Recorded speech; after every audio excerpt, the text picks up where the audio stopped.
The UES Liberty drifted through space like a sick animal. Its hull was covered with patches of different metals. Some were silver, some were brown, and some were colors that didn't match at all.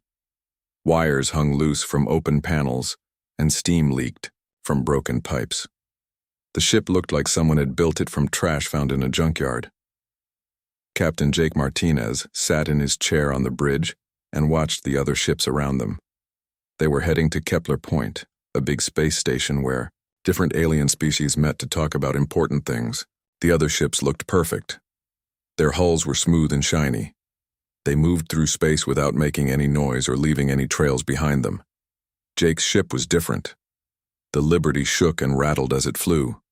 Sometimes lights flickered, on and off. Sometimes the air recycling system made weird noises. The crew had learned to live with these problems because they had no choice. Lisa Park was down in the engine room, hitting things with a wrench. She was the chief engineer, but she spent most of her time fixing things that broke every day.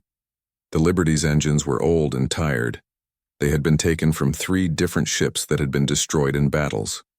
Lisa had somehow made them work together, but it wasn't easy. On the bridge, Ryan Brooks sat at the weapon station. He looked embarrassed because their weapons were so weak compared to other ships.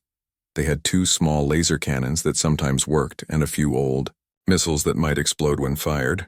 Other ships had weapons that could destroy entire planets. Amy Johnson worked at the communications desk. She was trying to get a clear signal to Kepler Point, but their radio equipment kept making strange noises. Every time she thought she had fixed it, the static came back. She had learned to understand what people were saying even through all the noise. As they got closer to Kepler Point, Jake could see the massive space station ahead of them. It was huge, bigger than a small moon. Ships from all over the galaxy were docked there. Some looked like giant crystals that sparkled in the starlight. Others were long and thin like metal snakes. A few were round and covered with spikes. The Liberty looked tiny and pathetic next to all these impressive ships. Amy's voice crackled over the intercom. "Captain, Kepler Point is asking us to dock at Bay 47. That's in the old section, sir." Jake knew what that meant. Bay 47 was where they put ships that weren't important. It was far away from the main meeting areas, and the docking equipment there was old and broken. It was another way of showing that nobody respected human ships. Lisa's voice came through the intercom next. "Captain, the left engine is making that noise again. I can probably keep us flying for another hour, but after that I need to shut it down for repairs." Jake sighed. This was normal for the Liberty. Something was always breaking down at the worst possible time. He had learned to plan for these problems, but it was still frustrating. As they slowly moved toward the docking bay, other ships passed them easily. A beautiful Zephyrian cruiser glided by without any effort. Its hull was perfect silver and it moved like it was dancing through space. The aliens inside probably didn't even notice the ugly human ship struggling to keep up. Ryan looked up from his weapons console. "Captain, that Zephyrian ship has more firepower than our entire fleet back home. Just one of their ships could probably destroy 50 ships like ours." Jake nodded. He knew this was true. Humans were new to space travel compared to other species. The Zephyrians had been flying between stars for thousands of years. They had technology that humans could barely understand. Their weapons could destroy things from impossible distances. Their shields could stop attacks that would turn human ships into dust. But Jake had noticed something that the other species missed. The Liberty was unpredictable. When something broke, Lisa would fix it in a new way. When their weapons didn't work right, Ryan would find a different way to use them. When their communications failed, Amy would get creative and find another way to send messages. Other ships did everything the same way every time. They followed rules and procedures that never changed. They were powerful and impressive, but they were also predictable. The Liberty finally reached Bay 47 after a bumpy ride that made everyone hold on to their chairs. The docking was rough because their navigation system was acting up again, but they managed to connect to the station without crashing. Jake stood up and straightened his uniform. It was clean but old, with patches sewn over holes and stains that wouldn't come out. He looked nothing like the impressive alien commanders who would be at this meeting. Lisa joined them on the bridge. wiping grease off her hands with a dirty cloth. Ryan gathered up reports about their weapons that showed how weak they were compared to other ships. Amy packed up her communication equipment, hoping it would work when they needed it.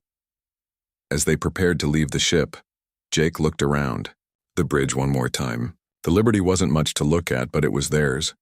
It had carried them safely through many dangerous situations.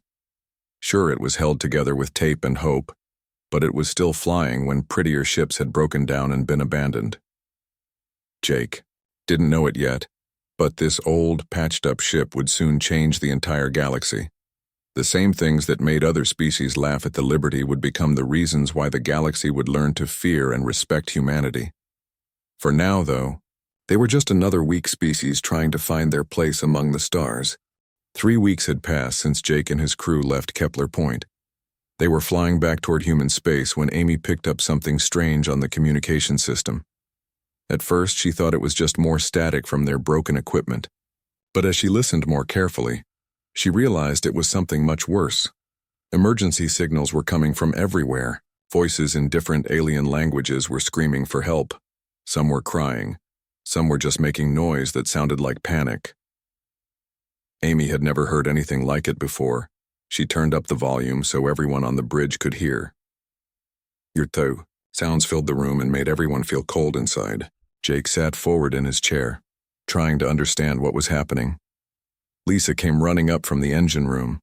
She had heard the signals too, and her face was white with fear. Ryan was already at his station, checking their weak weapons to make sure they were ready, even though he knew they wouldn't be much help against a real threat. Amy worked hard to translate the different alien languages she was hearing. Her translation computer was old and slow, but it eventually started to make sense of the messages. What she heard made her hands shake. Entire star systems were disappearing. Not just the planets or the space stations, but everything. The stars themselves were going out like someone was blowing out candles. Where there used to be solar systems, full of life, now there was just empty black space. Jake stood up and walked over to Amy's station. "How many systems?" he asked quietly. Amy checked her computer again. 14, sir. 14 whole star systems are just gone, and the number keeps growing. The bridge became very quiet. Everyone knew what this meant. Something was destroying everything in its path, and it was moving toward the center of the galaxy where most of the civilized worlds were located. Lisa broke the silence. "Captain, we're getting a message from Earth Command. They want all human ships to return home immediately." Jake nodded. This made sense. If something was destroying entire star systems, Earth wanted all their ships close to home to help defend humanity's worlds. But Jake also knew that their small fleet wouldn't be much help against something that could make stars disappear. Over the next few days, more information came in through their communication system. The thing that was destroying everything had a name now. The alien species were calling it the Void Reapers because they harvested everything and left nothing behind. Amy managed to get some video files from ships that had escaped the attacks. What they saw on the screen was terrifying. The enemy ships looked like they were alive. They were huge, bigger than space stations, and they seemed to be made of some kind of black material that moved and flowed like liquid metal. The strangest thing was how they fought. When the alien fleets attacked them with laser weapons, the Reaper ships seemed to learn how the lasers worked. After a few minutes, the lasers couldn't hurt them anymore. When the aliens tried missile attacks, the same thing happened. The Reaper ships would adapt and become immune to whatever was used against them. Ryan watched the battle videos over and over again. He was trying to understand how the enemy ships could learn so fast. "Look at this, Captain," he said, pointing at the screen. Every time the Zephyrians use their standard attack pattern, the Reapers figure it out faster. Jake leaned in to look closer. Ryan was right. The alien fleets all fought the same way they had been taught in their military schools. They followed the same tactics that had worked for hundreds or thousands of years. But against the Reapers, following the rules was getting them killed. Lisa was studying the technical data from the destroyed ships. "Their adaptive technology is incredible," she said. "It's like they have computers that can instantly figure out how any weapon works. and then create a defense against it. Amy was monitoring more emergency signals. The Galactic Council is calling an emergency meeting, she reported. They want representatives from every species to come to the capital world of Centuria Prime. Jake made a decision. Set course for Centuria Prime. If there's going to be a war, humanity needs to be part of the planning. The trip to Centuria Prime took 2 days. During that time, they learned more about the Void Reapers. No one knew where they came from or what they wanted. They didn't try to communicate, they didn't make demands. They just appeared in a star system, consumed everything, and moved on to the next target. When the Liberty arrived at Centuria Prime, Jake could see that every major species in the galaxy had sent ships. The space around the planet was crowded with vessels of every shape and size. But for the first time, none of them looked confident or powerful. They all looked scared. The meeting was held in the Grand Assembly Hall, a huge building that could hold representatives from thousands of different worlds. Jake felt small and unimportant as he walked in with his crew. Their simple human uniforms looked shabby compared to the elaborate clothes and armor worn by the alien delegates. Admiral Moran of the Centauri Federation stood at the center of the hall. He was tall and blue, with 4 arms and eyes that glowed yellow. His voice was deep and commanding, but even he sounded worried. "We face an enemy unlike anything we have encountered before," the Admiral said. "Our greatest fleets have been destroyed. Our most advanced weapons are useless. The enemy learns from every attack and becomes stronger." He showed more videos of the battles. Jake watched as proud alien warships were torn apart by the living enemy vessels. The Reapers moved through space like sharks through water, fast and deadly and unstoppable. "We need new strategies," Admiral Moran continued. "Everything we know about warfare has failed against this enemy." Ambassador Vextar of the Zephyrians stood up. He was the same alien who had insulted humans at Kepler Point. "Perhaps we should ask our newest members for their thoughts," he said. His voice made it clear that he didn't think humans could help with anything important. Jake felt everyone in the huge hall looking at him. He knew that most of them were thinking the same thing as Ambassador Vextar. How could the species with the weakest ships and the worst technology possibly help against an enemy that had defeated everyone else? But as Jake looked at the battle videos again, he started to notice something that the others had missed, something that might be important. The Liberty was flying alone through the ruins of the Altair system. Everything was gone. Where there used to be planets and moons and space stations, there was nothing but empty darkness. Even the star itself was dim and dying, like a candle that was almost burned out. Jake had volunteered for this mission even though the Galactic Council had only asked humans to do reconnaissance work. They wanted the Liberty to look around and report what they found, but they didn't expect humans to actually fight the Void Reapers. The alien leaders thought human ships were too weak to be useful in real combat. Amy was scanning the area with their old sensors. The equipment was so outdated that it took a long time to get readings, but it was better than nothing. "Captain, I'm picking up something big about 10,000 kilometers away. It's moving slowly through the debris field." Jake felt his heart start beating faster. "Is it a Reaper ship?" Lisa was monitoring their engines from the bridge.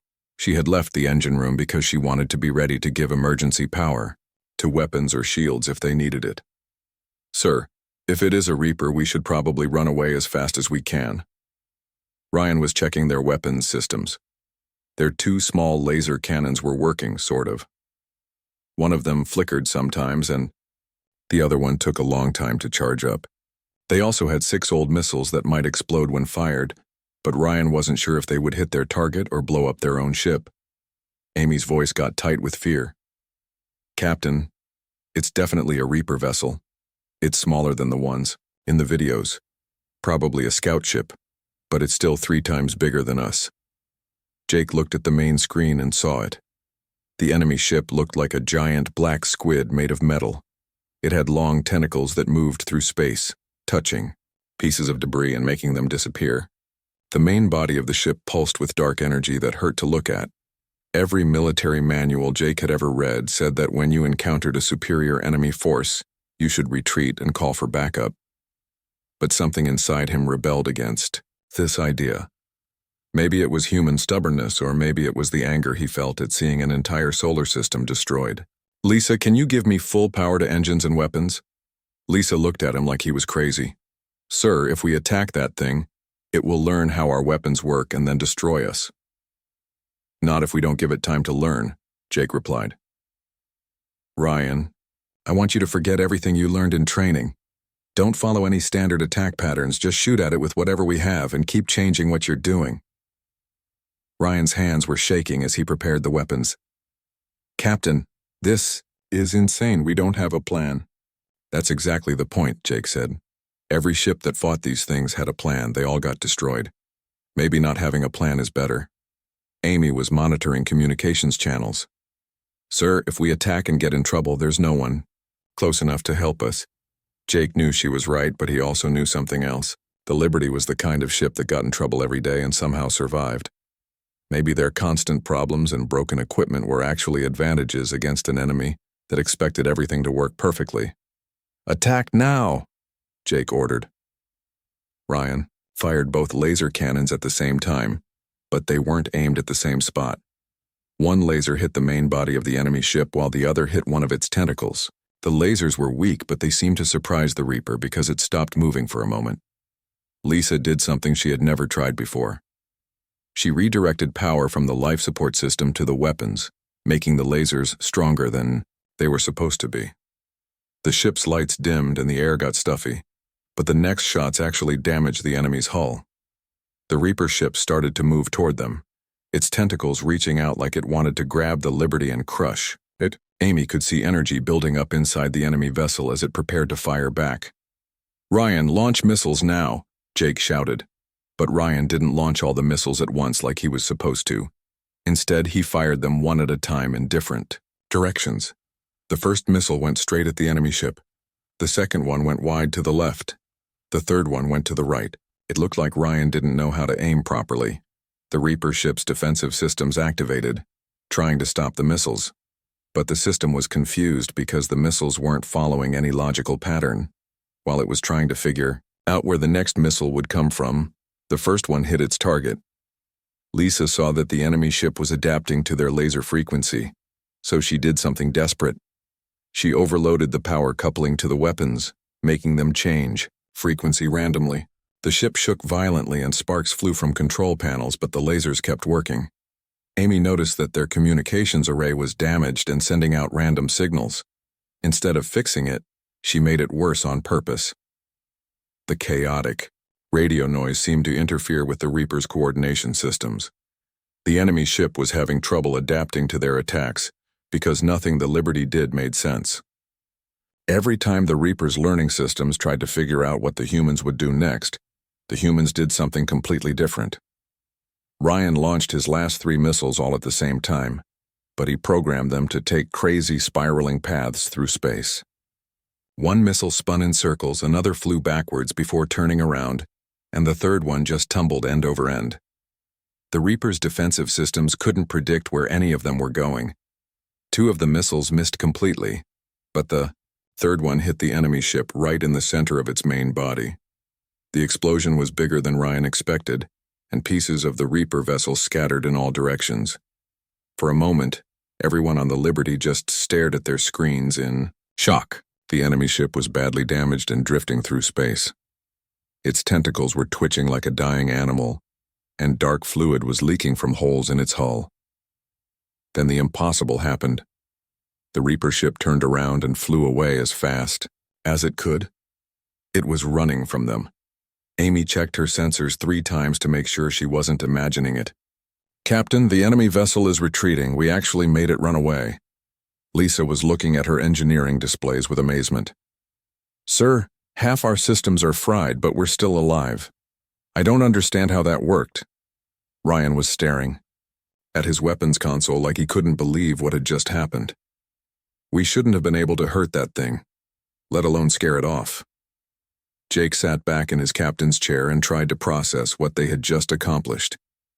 They had done something that no other ship in the galaxy had managed to do. They had fought a Void Reaper and won. But as he thought about it more, Jake began to understand why their attack had worked. The Liberty wasn't like other ships. It was unpredictable because it was always breaking down and being fixed in new ways. Their crew didn't follow standard procedures because they were too busy trying to keep everything working. Against an enemy that learned from logical, predictable attacks, being illogical and unpredictable was the perfect strategy. Amy's communication system crackled to life with messages from ships throughout the galaxy. Word of their victory was spreading fast, and everyone wanted to know how a weak human ship had defeated a Void Reaper. Jake smiled for the first time in weeks. Maybe the Liberty wasn't as frail as everyone thought. 2 months had passed since the Liberty's first victory against a Void Reaper.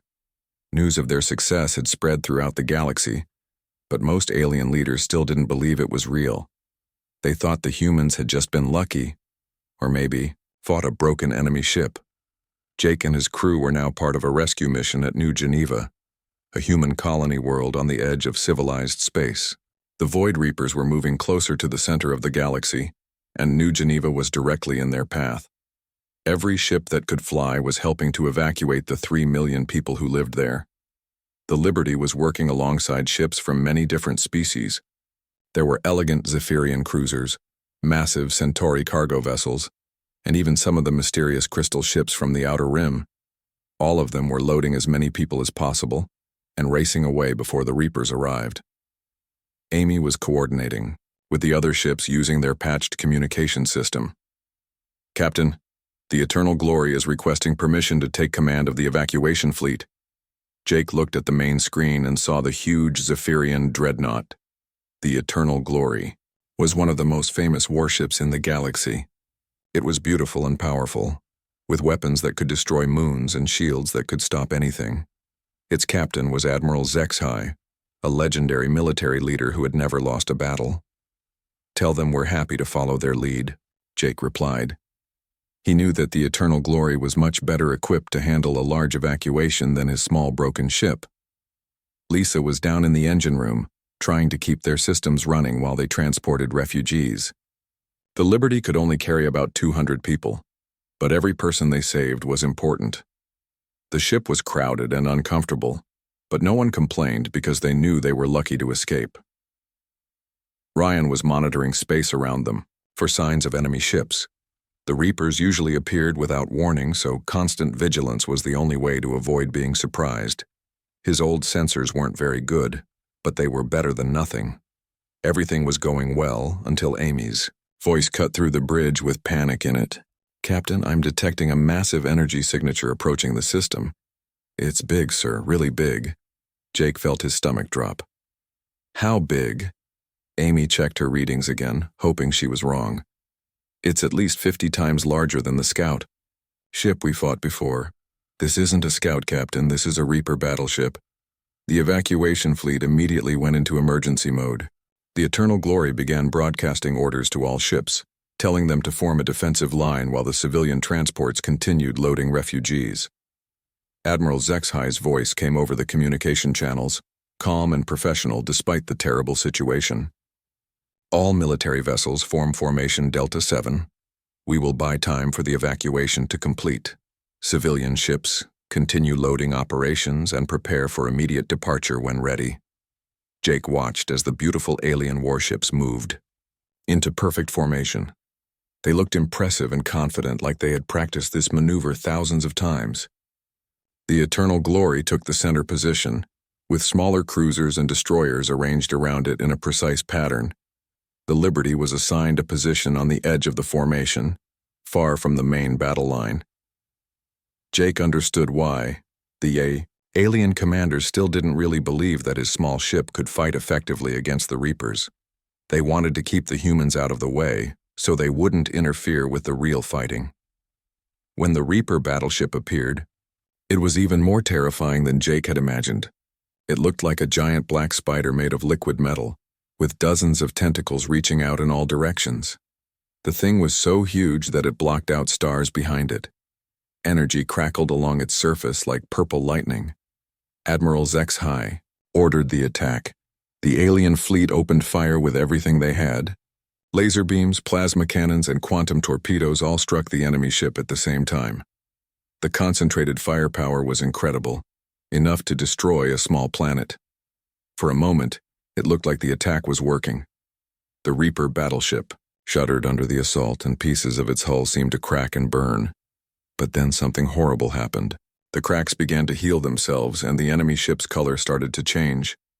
Jake had seen this before in the battle videos. The Reaper was adapting to their attacks. Within minutes, the alien weapons were doing no damage at all. The enemy's hull had learned to absorb their energy and turn it into power for its own systems. The Reaper fought back with weapons that defied understanding. Beams of dark energy reached out and touched the alien ships, making their hulls simply disappear. Tentacles grabbed cruisers and crushed them like toys. The beautiful formation began to fall apart as ship after ship was destroyed. Admiral Zexai's voice came over the radio, still calm but now urgent. "All civilian vessels, evacuate immediately. We cannot hold this position much longer." Jake looked at his crew and made a decision that went against everything he had been ordered to do. "Lisa, give me everything the engines have. Ryan, prepare all weapons. Amy, patch me through to the evacuation fleet." Lisa stared at him. "Captain, we're supposed to stay out of the way. Our orders are to protect the civilian ships, not engage the enemy. The civilian ships will all be destroyed if we don't do something," Jake replied. "Look at that thing. It's going to finish off the Eternal Glory in a few minutes, and then it will hunt down every transport trying to escape." Ryan was already charging their weapons, even though he knew how useless they were against something so huge. "Sir, we barely hurt that scout ship. This thing is 50 times bigger." Jake activated the ship-wide communication system. "Attention, civilian vessels, this is Captain Martinez of the Liberty. Do not run in straight lines. Change your course every few seconds. Use your industrial equipment as weapons if you have any. Do anything that doesn't make sense." Amy looked confused. "Captain, what are you doing?" "Something crazy," Jake replied, "and that's exactly what we need right now." The Liberty broke away from its assigned position and flew directly at the massive Reaper battleship. To everyone watching, it looked like suicide. The tiny human ship was attacking something that could crush it without even noticing. But Jake had learned something from their previous battle. The Reapers expected logical behavior. They adapted to predictable attacks. What they couldn't handle was complete chaos. Lisa rerouted power from life support to weapons, making their weak lasers as strong as possible. She also did something that violated every safety protocol she knew. She opened the cargo bay doors while they were in space, turning them into improvised shields that flapped and twisted in ways that made no sense. Ryan fired their weapons in patterns that would fail any military academy test. He shot at empty space, then at the enemy's tentacles, then at its main body, then back at empty space. He launched missiles that were programmed to fly in spirals and loops before hitting their target. Amy did the most important thing of all. She broadcast a signal to every civilian ship in the area, coordinating with them to turn their mining equipment, construction tools, and even their cooking facilities into weapons. Asteroid miners started firing their rock crushers at the Reaper. Construction ships began ramming debris into its tentacles. Even passenger liners started using their waste disposal systems to shoot garbage at the enemy. The effect was unlike anything anyone had ever seen. The Reaper battleship, which had easily adapted to the sophisticated attacks of the galaxy's best warships, began to struggle against the chaotic assault from dozens of different sources. Its learning systems tried to figure out what the humans were doing, but there was no pattern to understand. Every attack was different, every weapon was improvised, and every tactic violated the basic rules of space combat. Most importantly, Amy managed to get close enough to the enemy ship to download data from its computer systems before the Liberty's communication array was damaged by return fire. The information she gathered would prove to be the key to defeating the Reapers once and for all. The evacuation fleet escaped while the confused Reaper battleship was still trying to adapt to attacks that made no sense.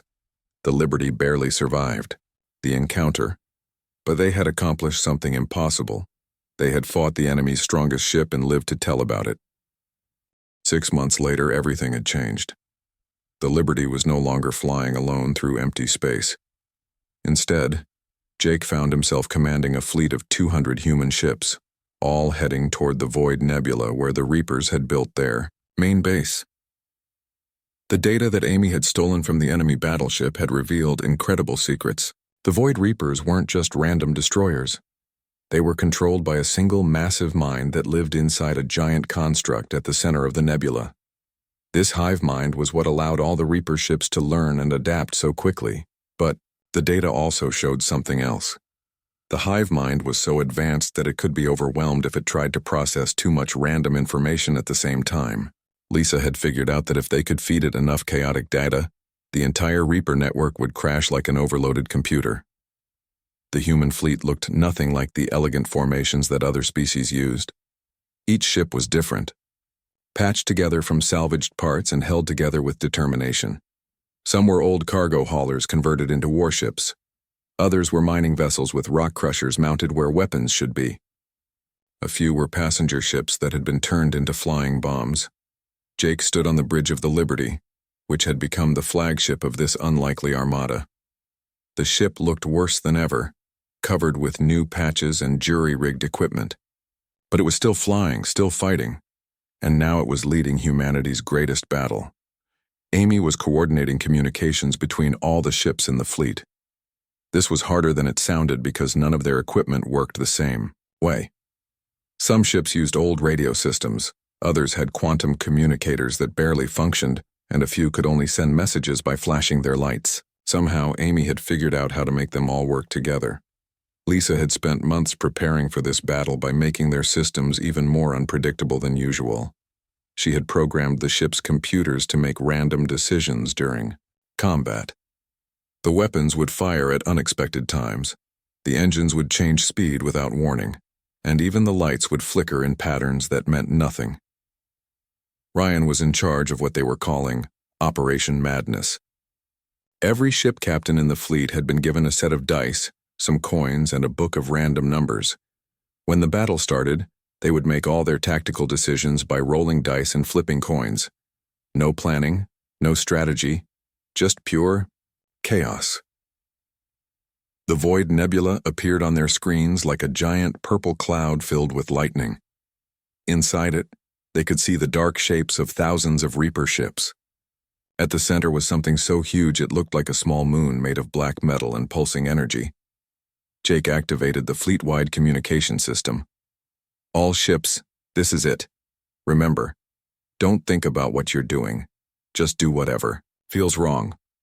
If it makes sense, don't do it. If it seems crazy, do it twice. The alien species that had initially mocked humanity were now begging for human protection. Fleets from across the galaxy waited outside the nebula, ready to help if the humans somehow managed to damage the Reaper hive mind. But everyone knew this was humanity's fight to win or lose. The battle began when the first human ship, an old garbage scow called the Recycler, flew straight into the nebula while playing loud music and spinning in circles. The Reapers immediately responded, sending dozens of ships to intercept what looked like an easy target. But the Recycler wasn't alone. 50 more human ships followed it into the nebula, each one doing something completely different. Some flew backwards, others moved in zigzag patterns, and a few just tumbled end over end while firing their weapons in random directions. The Reaper ships tried to adapt to these attacks, but there was nothing to adapt to. Every human ship was using different tactics, different weapons, and different flight patterns. Some were trying to ram the enemy, others were shooting mining lasers, and a few were just flying around in circles while dropping their cargo holds, like bombs. Lisa had prepared the ultimate chaos weapon. She had programmed every human ship to broadcast random information from Earth's databases. The Reapers were suddenly receiving millions of files containing everything from ancient poetry to cooking recipes to children's cartoons. Their learning systems tried to process all of this data at once, looking for tactical information that wasn't there. The hive mind began to struggle as more and more human ships entered the nebula. Amy coordinated a massive communication assault, broadcasting every piece of contradictory human knowledge they could find, scientific theories that disagreed with each other, historical accounts that told different versions of the same events, and philosophical arguments that had no answers. Ryan watched his tactical display and saw something incredible happening. The Reaper ships were starting to move erratically. Their perfect coordination was breaking down as the hive mind became confused by the flood of senseless information. Jake ordered the final phase of the attack. All 200 human ships converged on the central construct, each one following the random decisions made by dice and coin flips. Some ships fired everything they had, others tried to ram the structure, and a few just flew around it in circles while broadcasting nursery rhymes at full volume. The effect on the hive mind was catastrophic. The massive intelligence that had controlled thousands of Reaper ships across the galaxy couldn't handle the beautiful chaos of human creativity and randomness. Its systems began to overload as it tried to find patterns in information that had no patterns. Amy monitored the enemy communications and heard something that sounded like screaming. The hive mind was in pain. Unable to process the contradictory flood of human data, she increased the broadcast power and started sending even more random information from Earth's cultural databases. Lisa watched her engineering displays as the central construct began to malfunction. Energy discharges were firing randomly from its surface, and its dark hull was starting to crack. The thing that had seemed indestructible was falling apart because it couldn't understand humanity. One by one, the Reaper ships throughout the galaxy went silent. Without the hive mind to control them, they simply stopped moving and drifted through space like dead metal. The species that had consumed entire star systems had been defeated by pure, wonderful chaos. Jake stood in the middle of his damaged bridge and watched as the central construct collapsed in on itself. The Liberty shook and rattled from the shockwaves, but it held together like it always did. Sparks flew from broken control panels, and the lights flickered, but they were still alive. The galaxy was safe, and it was all because of ships that no one had feared. The same broken, patched, improvised vessels that other species had mocked were now being hailed as the saviors of civilization. Amy received messages from across the galaxy as the news spread. Species that had laughed at human technology were now asking for protection from human fleets.